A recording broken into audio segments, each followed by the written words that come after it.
Imaginez ceci, un violon brisé, une petite fille affamée et une salle entière de l'élite parisienne riant de son malheur. C'est l'histoire que nous allons vous raconter aujourd'hui. Une histoire de préjugés, de cruauté et d'une vengeance si douce qu'elle vous laissera sans voix. Préparez-vous à voir le monde à travers les yeux de ceux qui sont ignorés et à découvrir comment une simple mélodie peut faire tomber les masques les plus élégants. Mais avant de plonger dans cette histoire incroyable, faites-moi une faveur. Cliquez sur le bouton J'aime et si vous êtes nouveau ici, abonnez-vous à notre famille grandissante d'amateurs d'histoire. Dites-moi en commentaire de quelle ville vous regardez cette vidéo pour que je puisse vous envoyer un salut spécial dans ma prochaine histoire. Le grand salon de l'Hôtel Royal, en plein cœur de Paris, scintillait de mille feux. Des lustres en cristal répandaient une lumière douce sur des robes de soirée somptueuses et des costumes sur mesure. Le parfum des roses fraîches se mêlait à celui des eaux de Cologne coûteuses, créant une atmosphère d'opulence et d'insouciance. C'était le gala annuel de la Fondation Lumière d'Espoir, censé récolter des fonds pour les enfants défavorisés. Ironie du sort, l'organisatrice de l'événement, Valérie de Montaigne, incarnait à elle seule l'arrogance de cette élite.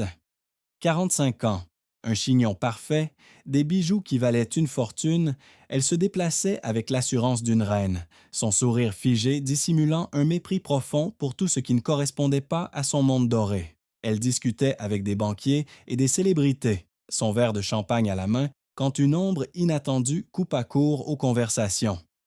Une petite silhouette, à peine visible dans l'entrée du salon, attira l'attention. C'était Chloé, une fillette d'environ 12 ans, aux grands yeux sombres et au visage émacié.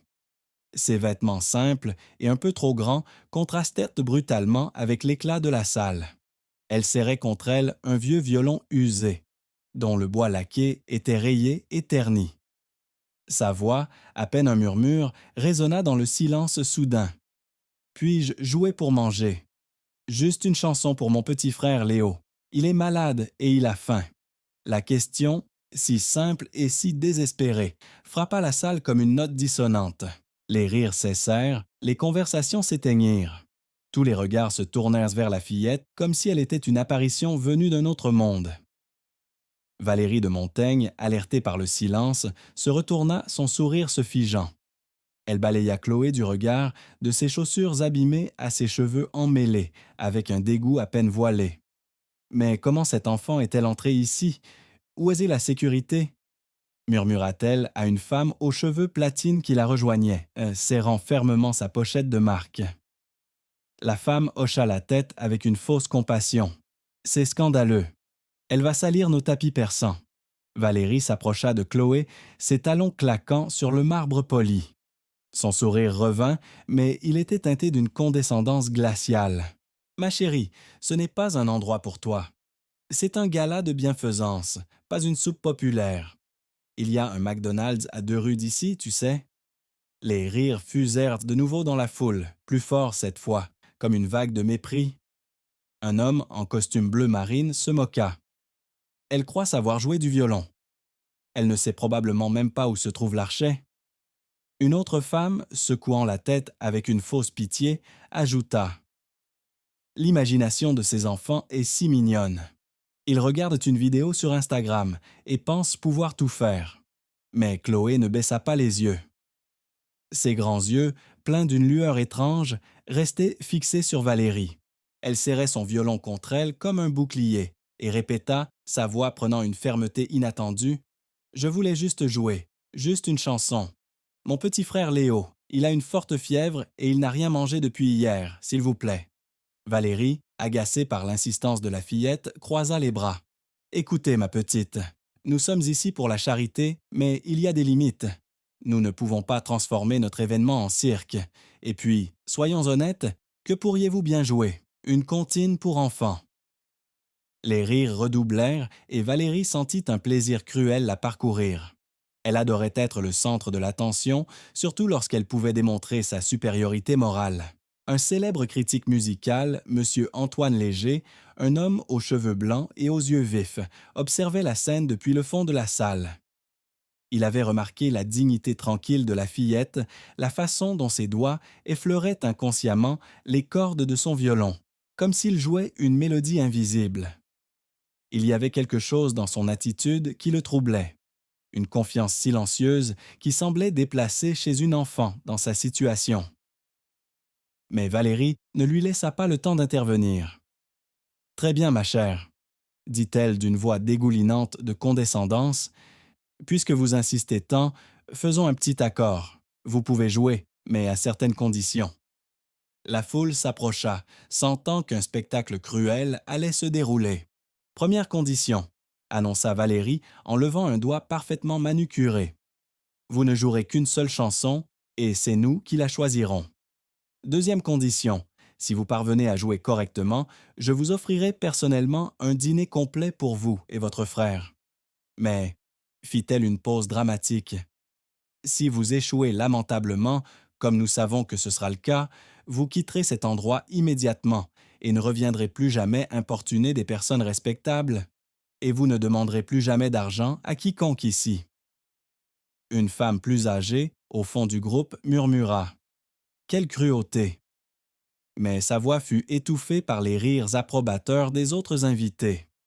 Chloé resta immobile, ses yeux fixés sur Valérie. Elle accepta d'un signe de tête.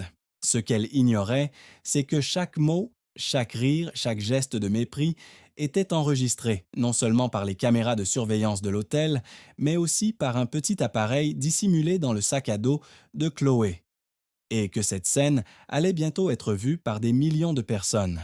« J'accepte », dit simplement Chloé, sa voix claire et ferme, étonnant même Valérie par son assurance inattendue. Monsieur Antoine Léger, le critique musical, observait, fasciné. Il y avait quelque chose dans la posture de la jeune fille, dans la façon dont elle tenait son violon, qui l'intriguait profondément. En 40 ans passés à évaluer des musiciens, il avait développé un instinct pour reconnaître le véritable talent, et quelque chose chez cet enfant faisait vibrer ses sens d'expert, même si l'instrument semblait misérable.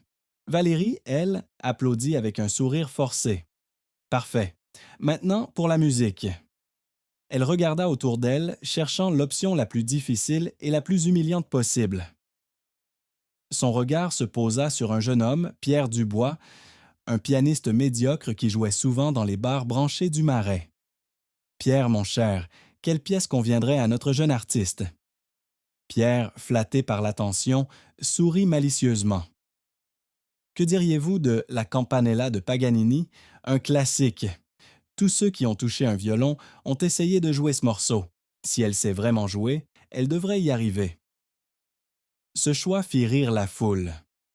La Campanella était une pièce d'une virtuosité démente, réputée pour sa difficulté technique extrême, même pour les professionnels.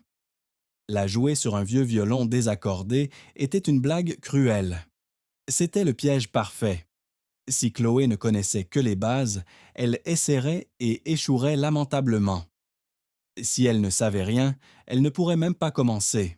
« Excellent choix », applaudit Valérie. « Une musique que tout enfant ayant déjà pris des cours de violon connaît.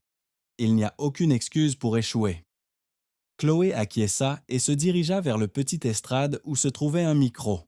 Chaque pas semblait chargé d'une détermination silencieuse qui rendait certaines personnes au fond de la salle inexplicablement mal à l'aise. Une enfant de 12 ans ne devrait pas afficher autant de dignité face à une telle humiliation. Quand elle monta sur l'estrade, ajustant son violon à la hauteur parfaite avec des mouvements précis et familiers, M. Léger sentit un frisson lui parcourir l'échine. Ce n'était beau, c'étaient pas les mouvements d'une débutante. « Regardez ça », dit Valérie à l'intention des invités les plus proches. Elle ne sait même pas tenir son violon correctement.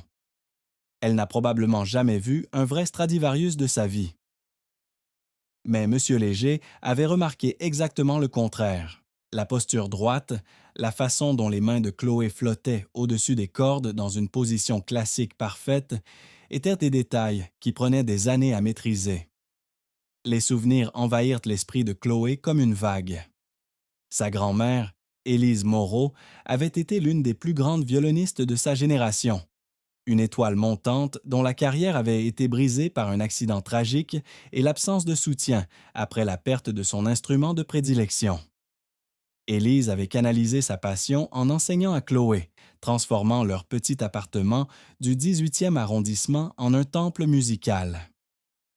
La musique est notre langage universel, Chloé, disait souvent Élise en guidant les petits doigts de sa petite fille sur les cordes. Quand tu joues avec ton cœur, les gens écoutent avec leur âme, pas avec leurs yeux. Chloé avait passé d'innombrables heures avec ce violon, absorbant non seulement la technique, mais aussi la profonde compréhension musicale que seul un véritable maître peut transmettre. Après la mort de sa grand-mère, Chloé s'était retrouvée seule, son violon étant son seul héritage et son seul ami. « Nous attendons, » dit Valérie, tapotant du bout des doigts avec impatience. « Ou avez-vous abandonné avant même d'essayer ?» Chloé prit une profonde inspiration et posa l'archet sur les cordes. Le toucher était comme de l'électricité. Après des mois sans avoir touché un véritable instrument, sentir les vibrations sous ses doigts était comme retrouver une partie perdue de son âme. La première note résonna dans la salle avec une pureté cristalline qui fit lever les yeux à plusieurs personnes. Surprise. Ce n'était pas le son hésitant et amateur auquel on s'attendait. C'était une note jouée avec l'assurance de quelqu'un qui connaît intimement chaque nuance de l'instrument. Monsieur Léger s'approcha discrètement, sa curiosité professionnelle complètement éveillée. Cette première note avait été jouée avec une technique impeccable, une attaque précise, un vibrato parfait, un timbre contrôlé. Ce sont des détails que seules des années d'entraînement sérieux peuvent produire. Coïncidence, murmura Valérie, mais sa voix avait perdu un peu de son assurance précédente. Chloé entama la mélodie principale de la campanella, et chaque note qui s'écoulait de son violon était comme un petit miracle. Il n'y avait aucune hésitation, aucune erreur technique. La musique jaillissait naturellement, comme si elle et l'instrument faisaient partie d'un seul et même organisme. Mais il y avait autre chose. Une maturité émotionnelle dans l'interprétation qui laissa M. Léger complètement stupéfait. La façon dont elle phrasait les passages mélodiques, dont elle contrôlait la dynamique, dont elle laissait le silence entre les notes parler autant que la musique elle-même, était l'œuvre d'une artiste mature et non d'une enfant sans formation. La salle était devenue complètement silencieuse. Les coupes de champagne restaient immobiles dans les mains des invités. Les conversations avaient cessé. Même les serveurs avaient arrêté de bouger. Tout le monde était hypnotisé par cette petite silhouette au violon, créant une musique d'une beauté inattendue et envoûtante. Valérie sentait une inquiétude grandissante dans son estomac. Cela ne se passait pas comme prévu. L'humiliation publique qu'elle avait orchestrée se transformait en quelque chose de complètement différent, quelque chose qui échappait totalement à son contrôle. Tandis que Chloé jouait, perdue dans la musique qui coulait à travers elle comme une force de la nature, une seule question résonnait dans l'esprit de toutes les personnes présentes. Qui était vraiment cette fille et quel secret sa musique était-elle sur le point de révéler? Monsieur Léger, lui, était en pleine réflexion. Il sortit discrètement son téléphone et commença à taper frénétiquement. Il cherchait un nom, un visage, une histoire qui pourrait correspondre à ce prodige inattendu.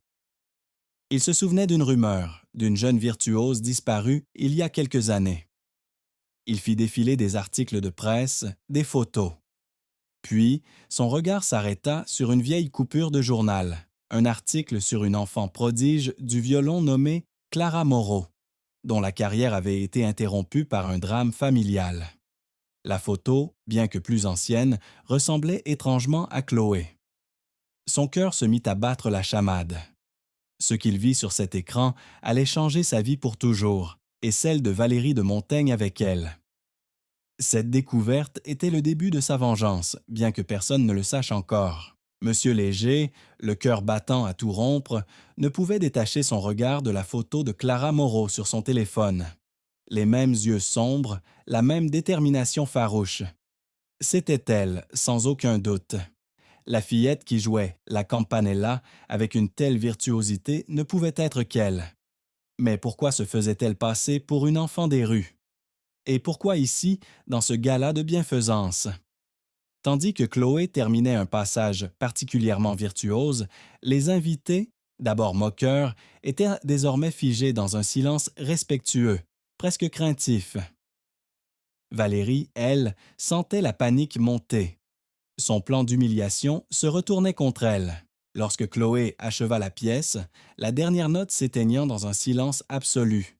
Elle garda son violon baissé, ses mains immobiles un instant, comme si elle hésitait à rompre le lien magique avec l'instrument. Puis, lentement, elle leva les yeux vers la foule. Il n'y avait plus aucune trace de la petite fille timide et affamée. À sa place se tenait une jeune artiste dont le regard brûlait d'une intensité inattendue. Monsieur Léger fut le premier à applaudir, ses mains claquant avec force dans la salle. Peu à peu, d'autres se joignirent à lui, jusqu'à ce que l'hôtel royal vibre d'une acclamation sincère. Valérie regarda autour d'elle avec une panique grandissante. Sa tentative d'humiliation publique s'était transformée en une célébration du talent qu'elle avait tenté de nier. Pire encore, elle pouvait lire dans les yeux des autres invités une question qui la hantait. Si nous nous sommes autant trompés sur cet enfant, sur quoi d'autre nous sommes-nous trompés? Chloé resta calme, laissant les applaudissements l'envelopper, comme une pluie après une longue sécheresse. Mais derrière ses yeux, quelque chose se formait. Non pas de l'arrogance, mais une compréhension croissante de son propre pouvoir. Elle avait prouvé son point de vue, mais ce n'était que le début. Monsieur Léger s'approcha, mêlant admiration et curiosité professionnelle. « Petite, dit-il doucement, puis-je te demander où tu as étudié? Ton professeur doit être extraordinaire. » Chloé le regarda droit dans les yeux et, l'espace d'un instant, laissa toute la douleur des 4 dernières années se refléter dans son regard. « Ma grand-mère m'a enseigné, » répondit-elle simplement. Elle disait que la musique était la seule chose que personne ne pourrait m'enlever. Cette réponse frappa Monsieur Léger comme un coup de tonnerre. Une grand-mère, pas un conservatoire coûteux. L'amour familial, pas un privilège acheté. Un talent cultivé à la maison, pas dans des institutions d'élite. Tout ce qu'il croyait savoir sur la façon dont l'excellence musicale était créée était remis en question par une enfant de 12 ans qui venait de redéfinir ses attentes en matière de grandeur. Alors que la salle résonnait encore d'admiration réticente, Chloé savait qu'elle avait franchi une ligne. Elle ne pouvait plus prétendre être simplement une enfant perdue, mendiant de la nourriture. Sa musique en avait trop révélé, avait promis trop. Maintenant que tous les regards étaient braqués sur elle et que la tension flottait dans l'air comme un parfum dense, elle devait décider jusqu'où elle était prête à aller dans cette révélation. Et si elle était prête à montrer à ces personnes privilégiées ce qu'un enfant sans valeur pouvait réellement accomplir lorsque la musique s'exprimait à travers son âme, avec la force de générations de rêves refusés. Monsieur Léger s'approcha du violon à pas prudents, comme s'il s'approchait de quelque chose de sacré. « Jeune fille, dit-il, la voix légèrement tremblante, quel est votre nom complet? »« Clara Moreau, » répondit-elle, conservant le même calme dont elle avait fait preuve toute la soirée. Ce nom frappa Monsieur Léger comme un coup de tonnerre. Ses yeux s'écarquillèrent et il recula d'un pas. « Moreau, Élise Moreau. Vous êtes la petite fille d'Élise Moreau. » Chloé acquiesça silencieusement et Monsieur Léger se couvrit le visage de ses mains. « Mon Dieu, » murmura-t-il. Élise Moreau était l'une des plus grandes violonistes que ce pays ait jamais connues. Elle aurait dû jouer dans les meilleurs orchestres du monde, mais sa voix se brisa, chargée d'une douleur ancienne. Valérie observait l'échange avec une inquiétude grandissante. « Antoine, de quoi parlez-vous?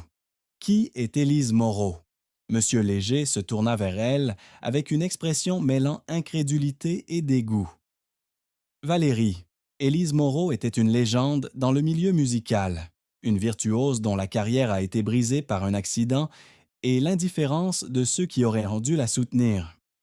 Elle a ensuite formé des dizaines de musiciens professionnels, mais son talent n'a jamais été pleinement reconnu par l'establishment. » La foule murmura. Certains reconnaissaient le nom, se souvenant de cette étoile filante du violon. Élise Moreau était considérée dans les cercles musicaux comme une maîtresse capable de transformer n'importe quel élève dévoué en un artiste exceptionnel. Mais c'était il y a des décennies, dit Valérie, sa voix semblant de plus en plus défensive. Et même si cette histoire est vraie, cela ne change rien au fait qu'elle soit une sans-abri qui a perturbé mon événement privé. C'est alors que Chloé se leva de l'estrade. Pour la première fois de la soirée, elle laissa sa véritable personnalité s'exprimer pleinement. Son attitude soumise disparut, remplacée par une dignité inébranlable qui fit reculer inconsciemment plusieurs personnes dans la pièce. Madame de Montaigne, dit Chloé d'une voix claire et ferme. Vous avez raison sur un point. Je ne devrais pas être ici ce soir. Elle fit une pause, laissant le silence s'installer. Je devrais être à la salle Pleyel à Paris, où j'ai un récital prévu la semaine prochaine. Un silence de mort s'abattit sur la salle. Valérie sentit le sol se dérober sous ses pieds. Je m'appelle Clara Moreau, poursuivit-elle, et je suis la plus jeune violoniste classique à avoir été acceptée dans le programme des jeunes artistes du Conservatoire national supérieur de musique et de danse de Paris. Je suis également l'actuelle championne nationale de violon classique pour les moins de 15 ans. Elle fit une nouvelle pause, laissant le temps à l'information d'être assimilée. Si je suis ici ce soir, ce n'est pas parce que j'ai besoin de nourriture ou d'argent. Mon frère Léo n'est pas malade. Il est en sécurité chez notre tante. J'ai un compte bancaire bien fourni et un logement stable. Je suis ici pour une autre raison. Monsieur Léger observait, fasciné, les pièces du puzzle s'assemblant dans son esprit. Le documentaire, murmura-t-il.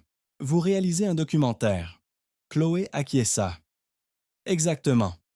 Je collabore avec France Télévisions sur un documentaire sur les préjugés et l'accès aux arts.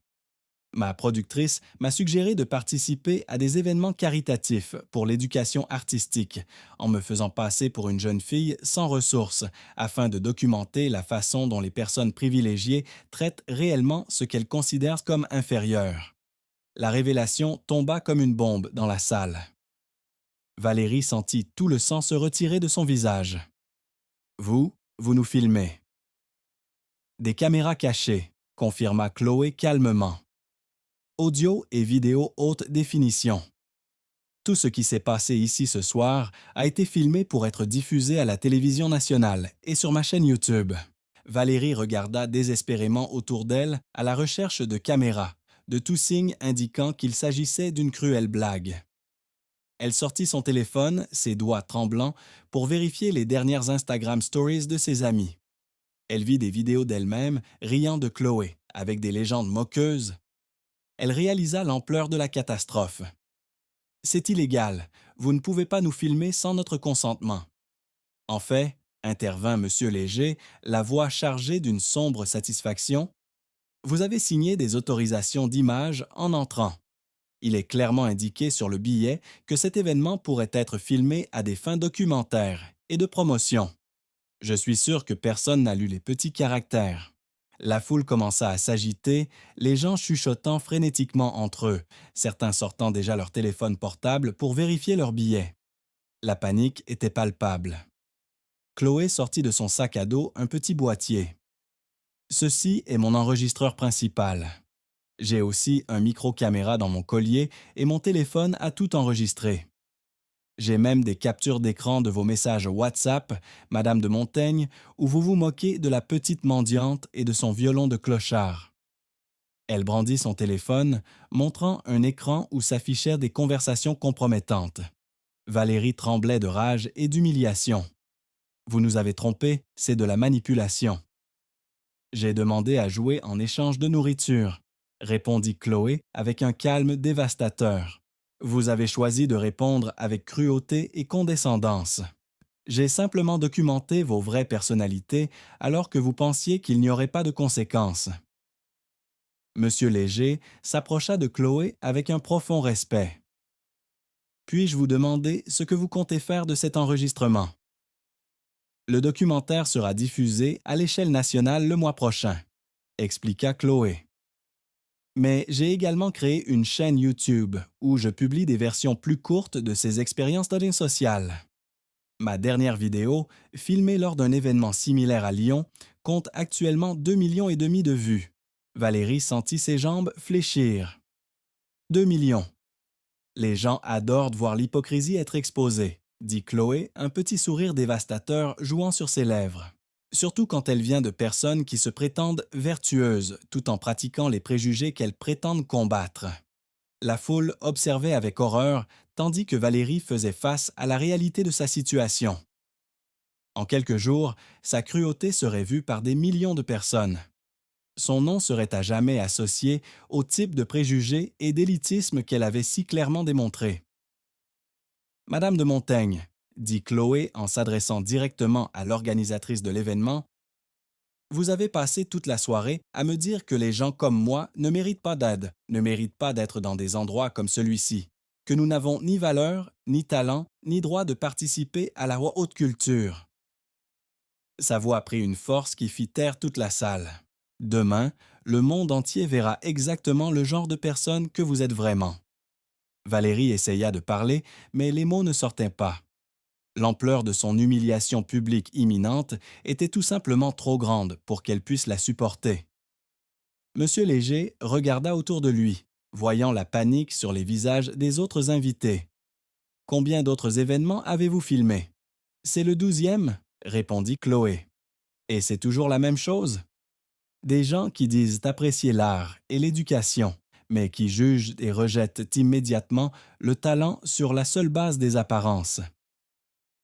Elle se tourna vers Valérie une dernière fois. La différence entre vous et moi, Madame de Montaigne, c'est que lorsque ma grand-mère est décédée et que j'ai dû me battre pour ma place, j'ai appris que la dignité ne vient pas de l'argent ou du statut social.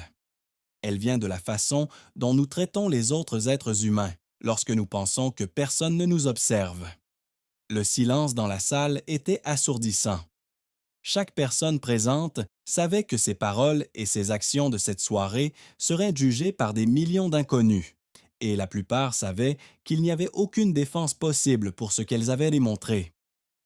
Alors que Chloé récupérait discrètement son petit appareil d'enregistrement caché dans son sac à dos, une question flottait dans l'air lourd de l'Hôtel Royal. Combien d'autres personnes privilégiées et pleines de préjugés avaient découvert trop tard que la jeune fille qu'elles avaient méprisée avait le pouvoir de révéler leur vraie nature au monde entier? Le moment de la vérité approchait, et la vengeance de Clara Moreau serait une symphonie inoubliable. Le silence assourdissant dans la salle de l'Hôtel Royal était désormais remplacé par un bourdonnement de panique. Les invités chuchotaient, leurs regards fuyant ceux de Valérie, puis se posant avec une nouvelle curiosité, presque de la peur, sur Clara.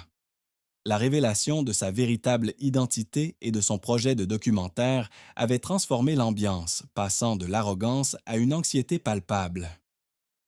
Valérie, livide, tentait de reprendre le contrôle, mais les mots restaient coincés dans sa gorge. Ses mains tremblaient, son chignon parfait commençait à se défaire. C'est une manipulation, une machination, réussit-elle à articuler, sa voix brisée par la rage et l'humiliation. J'ai demandé à jouer en échange de nourriture, répéta Clara, son calme contrastant brutalement avec la fureur de Valérie. Vous avez choisi de répondre avec cruauté et condescendance. J'ai simplement documenté vos vraies personnalités alors que vous pensiez qu'il n'y aurait pas de conséquences. Chaque rire, chaque insulte, chaque regard méprisant. Tout a été enregistré, y compris vos charmantes discussions sur WhatsApp, Madame de Montaigne, où vous planifiez de me donner une leçon et de me remettre à ma place. Clara brandit son téléphone, montrant l'écran où des messages compromettants s'affichaient clairement, visibles pour quiconque se tenait assez près. Des murmures horrifiés parcoururent la foule. Monsieur Léger, à ses côtés, sentait une satisfaction profonde. Il avait toujours détesté l'hypocrisie de Valérie et de son cercle. Les petites lignes de vos contrats de gala sont très claires, Madame de Montaigne, ajouta-t-il, un sourire ironique aux lèvres. En signant, tous les invités ont donné leur consentement pour être filmés à des fins documentaires. Personne ne lit jamais les petits d'un caractère, n'est-ce pas? La panique s'intensifia. Plusieurs invités sortirent frénétiquement leur téléphone, pour vérifier leurs billets électroniques, leur visage se décomposant à la lecture des clauses. L'ampleur de la catastrophe commençait à peine à se révéler. Valérie, se sentant piégée, tenta une dernière manœuvre désespérée. « Vous ne ferez pas ça. Je vais vous poursuivre en justice. Je ferai en sorte que vous ne jouiez plus jamais de violon. » Son visage était déformé par la haine. « Je connais des gens haut placés, des juges, des avocats. Votre carrière sera finie avant même d'avoir commencé. » Clara la regarda sans ciller, son calme inébranlable. « Vous êtes libre d'essayer, Madame de Montaigne. Mais avant de le faire, je vous suggère de regarder la diffusion de mon documentaire « L'écho de la vérité » sur France Télévisions le mois prochain. Ou peut-être préférerez-vous les versions plus courtes, déjà disponibles sur ma chaîne YouTube, qui ont déjà cumulé des millions de vues. Votre réputation est déjà en train de s'effondrer plus vite que vous ne pouvez l'imaginer. Le docteur Léger, maintenant pleinement allié à Clara, intervint. Et n'oubliez pas, Valérie, qu'Élise Moreau, la grand-mère de Clara, a été injustement écartée des plus grandes scènes de ce pays. Son talent a été étouffé par des préjugés. Clara est ici pour s'assurer que l'histoire ne se répète pas et pour rendre justice à sa grand-mère. La mention d'Élise Moreau, cette légende oubliée, ajouta une couche de culpabilité à l'humiliation de Valérie. Elle savait que de nombreux invités, même s'ils ne l'admettaient pas, respectèrent le nom d'Élise Moreau. Les jours qui suivirent furent un tourbillon pour Valérie. Les articles de presse commencèrent à paraître d'abord discrets, puis de plus en plus virulents, alimentés par les extraits du documentaire que Clara publiait sur YouTube. Les commentaires sous les vidéos étaient un déluge de rage et de dégoût envers Valérie et son attitude. Son téléphone ne cessait de sonner, mais ce n'étaient plus des invitations à des galas, mais des annulations de contrats, des démissions de membres de son conseil d'administration, des messages de haine. Son compte Instagram, autrefois vitrine de sa vie parfaite, était inondé de commentaires négatifs. Des captures d'écran de ses messages WhatsApp révélant ses pires pensées circulaient comme une traînée de poudre. Le point culminant de son humiliation arriva une semaine plus tard. Valérie avait organisé un événement privé, une sorte de contre-gala pour tenter de redorer son blason, invitant seulement ses amis les plus fidèles et les plus influents. Elle espérait que, loin des caméras, elle pourrait se justifier et retrouver un semblant de respect. Mais Clara avait anticipé. Grâce à des informations discrètement glanées par M. Léger, elle savait où et quand cet événement aurait lieu. Ce soir-là, alors que Valérie levait son verre pour porter un toast à la résilience de l'élite face aux attaques calomnieuses, son téléphone vibra. Puis celui de son ami. Puis celui de tous les invités. Des notifications Instagram s'affichaient sur chaque écran, montrant une nouvelle vidéo postée par Clara Moreau. Cette fois, ce n'était pas un extrait du gala. C'était une compilation de messages WhatsApp de Valérie, d'enregistrements audio de ses conversations privées où elle se moquait des enfants défavorisés, de captures d'écran de ses relevés bancaires prouvant qu'elle détournait des fonds de sa propre fondation, Lumière d'espoir, pour ses dépenses personnelles. La vidéo était intitulée « L'ombre derrière les lumières d'espoir ». La pièce fut plongée dans un silence glacial. Les visages des invités, d'abord curieux, se transformèrent en masques d'horreur et de dégoût. Ils comprirent que Valérie n'était pas seulement arrogante, elle était corrompue. Les preuves étaient irréfutables, accablantes. Les regards se tournèrent vers Valérie, non plus avec de la panique, mais avec une colère froide. Elle essaya de crier, de nier, mais les mots ne sortaient pas. Son monde s'effondrait sous ses yeux, non pas à cause d'une seule performance de violon, mais à cause de ses propres actions, de ses propres paroles, méticuleusement documentées par la jeune fille qu'elle avait tant méprisée. Clara, de son côté, était seule dans son petit appartement, son violon posé à côté d'elle. Elle regardait les notifications de sa chaîne YouTube s'envoler, les millions de vues s'accumuler, les commentaires de soutien affluaient du monde entier. Elle avait envoyé la dernière vidéo, le coup de grâce, à M. Léger, qui l'avait aussitôt transmise à des journalistes d'investigation. Elle avait également prévenu un avocat spécialisé dans les fraudes caritatives. Elle n'avait pas ri, elle n'avait pas jubilé. Une tristesse profonde l'envahissait, celle de voir la laideur de l'âme humaine. Mais aussi une immense satisfaction. Justice allait être rendue, non seulement pour elle, mais pour tous les enfants que Valérie avait prétendu aider. Elle prit son violon, son vieil ami fidèle. Demain, elle n'aurait plus à se cacher. Demain, ils apprendraient qui elle était vraiment et le masque allait enfin tomber, révélant la vérité au grand jour. Le monde de Valérie de Montaigne s'était effondré en quelques jours, non pas avec un fracas, mais avec le son insidieux des notifications de téléphone.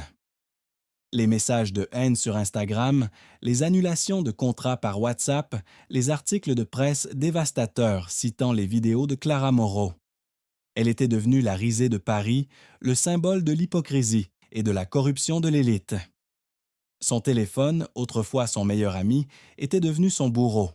Elle avait tenté de se défendre, de crier au complot, mais les preuves accumulées par Clara étaient trop accablantes.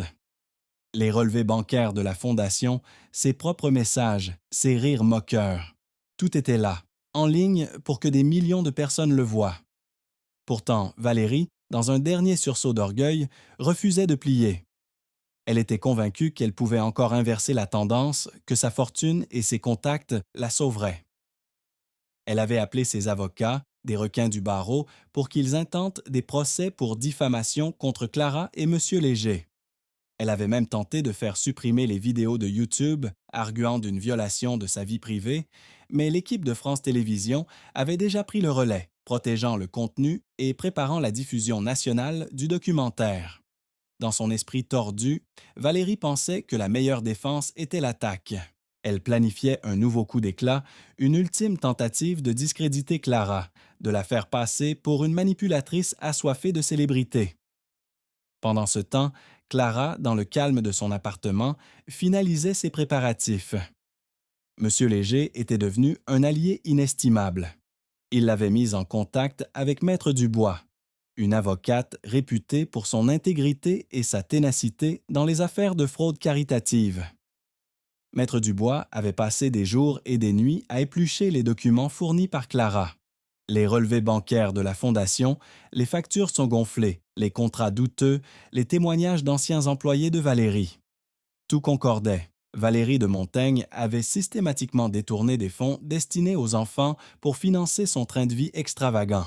Clara avait également rencontré une journaliste d'investigation de renom, Sophie Laurent, qui travaillait pour un grand quotidien national. Sophie était fascinée par l'histoire de Clara et par la méthode audacieuse qu'elle avait employée pour démasquer l'hypocrisie. Ensemble, elles avaient préparé un article choc, prêt à être publié au moment précis de la diffusion du documentaire. Clara avait également mis en place un système de diffusion en direct sur sa chaîne YouTube pour un Q&A questions-réponses après le documentaire où elle pourrait répondre aux questions du public et partager son expérience. Elle avait même préparé une liste de contacts des associations d'aide aux enfants, des conservatoires, pour orienter les dons et l'attention médiatique vers de véritables causes. Les dernières 24 heures avant la diffusion étaient empreintes d'une tension palpable. Clara se sentait étrangement calme, une paix intérieure remplaçant la peur et l'incertitude des années passées. Elle avait revu toutes les séquences, chaque moment d'humiliation, chaque rire moqueur. Elle avait même relu les vieux journaux intimes de sa grand-mère, Élise Moreau, où elle décrivait la douleur de l'exclusion, le poids des préjugés. Ces souvenirs n'étaient plus une source de tristesse, mais un carburant pour sa détermination. Elle se souvenait des paroles de sa grand-mère. « La musique est ta vérité, Clara.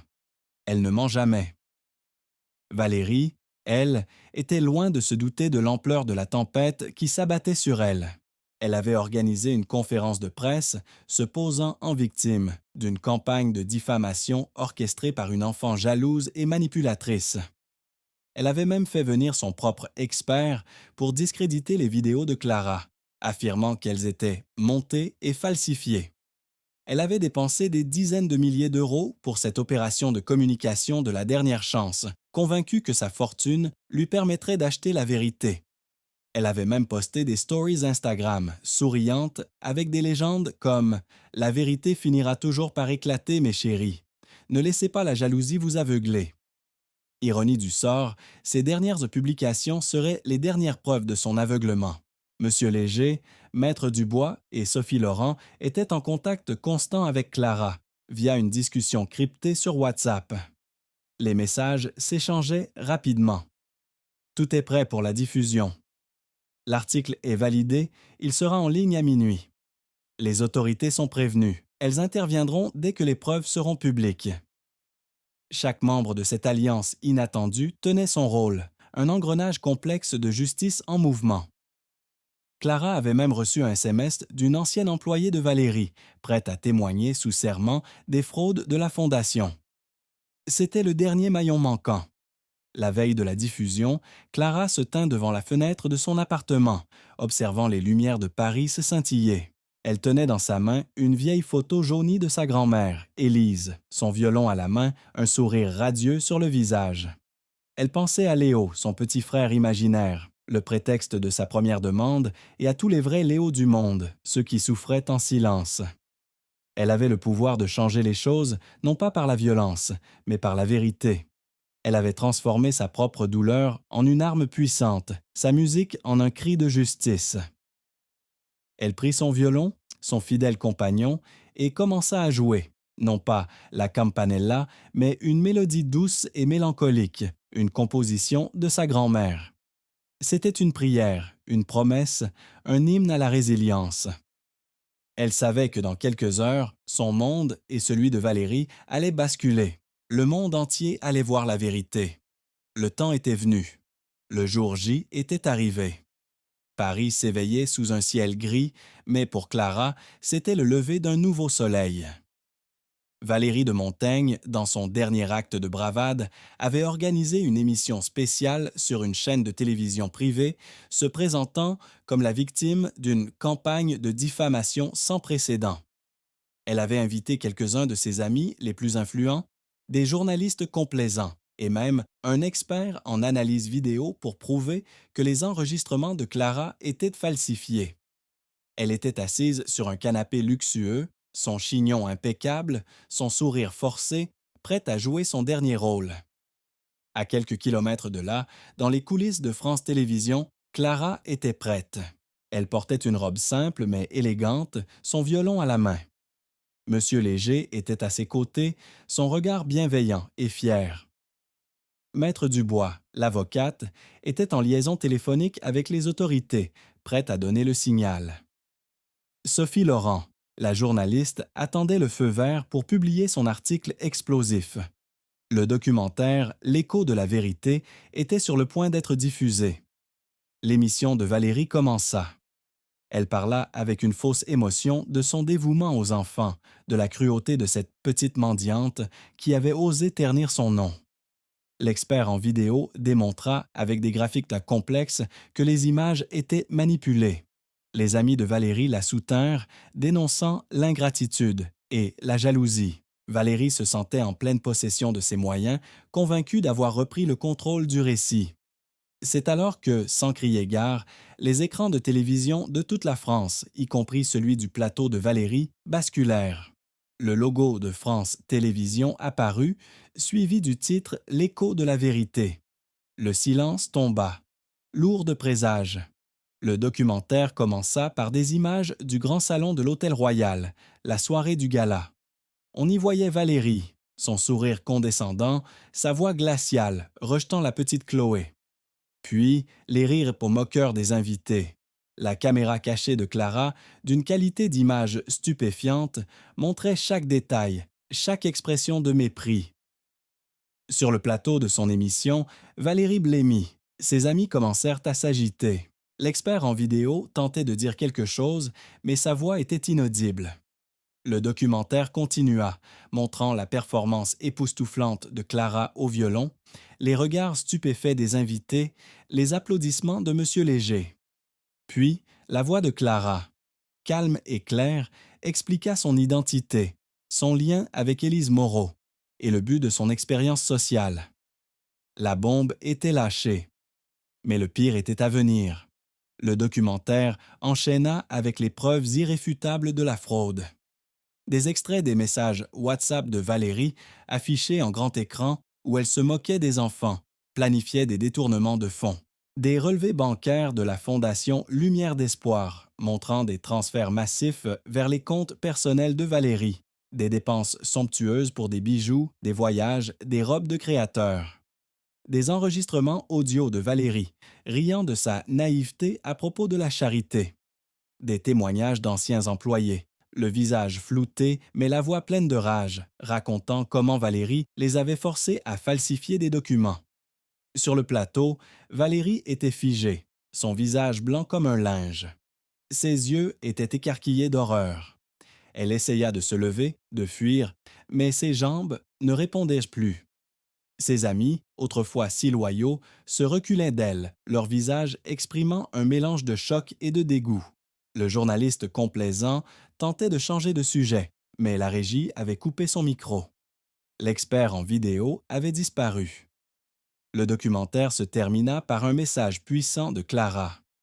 La dignité ne vient pas de l'argent ou du statut social. Elle vient de la façon dont nous traitons les autres êtres humains lorsque nous pensons que personne ne nous observe. La musique est ma vérité. Et aujourd'hui, cette vérité a enfin éclaté. À l'instant même où le documentaire se terminait, l'article de Sophie Laurent était publié en ligne, reprenant toutes les preuves avec des détails encore plus accablants. Les réseaux sociaux explosèrent. Le hashtag Les shows de la vérité devint instantanément numéro 1 mondial.